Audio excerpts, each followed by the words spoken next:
Yo, what's up? I'm Coach Rich Thurman, also known as Coach RT3, and today I'm going to tell you why I prescribe hip cars for all of my running and cycling clients. Before we get started, make sure you hit the subscribe button and follow this channel.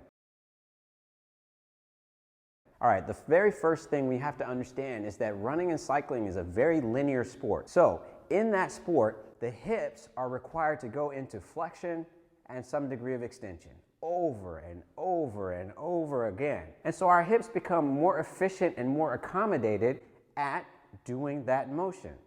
The hip, although it can do that motion, that's not its fundamental objective. The hip's objective is a lot of different variable movements. And the hip joint is a ball and socket, so the ball and socket needs to rotate in that joint, and it needs to rotate well in order for you to have a healthy joint. I always believe that the worst posture is the posture you spend the most time in.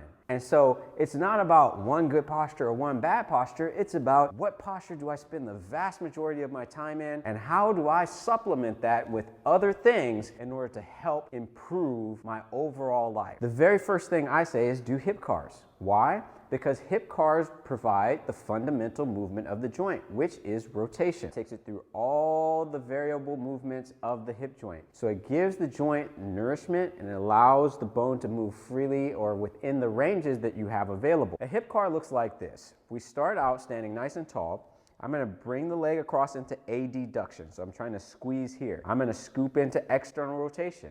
I'm going to take as much external rotation as I can as I move through flexion. Once I run out of room in external rotation and flexion, I'm going to begin to move out of external rotation and scoop in a little bit more flexion.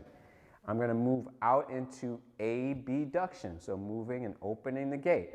Once I can no longer open the gate any further than that, I'm going to change positions here. I'm going to begin to internally rotate. So I'm trying to find as much internal rotation as I have there without dumping through the hips here. So I'm internally rotating, moving my hip through its fullest range of motion. I'm sneaking out some extension here. I got to create a little bit more space here because of the bar. And I'm sneaking out a little bit of extension through there as I bring the leg back to join the other knee. Once I join the other knee, I'm going to move back into extension, which we have very little of, so squeezing this stuff here. And then I'm going to begin to abduct, so bringing the leg away from the midline. And then I'm going to externally rotate. So I'm externally rotating back up into that flexion.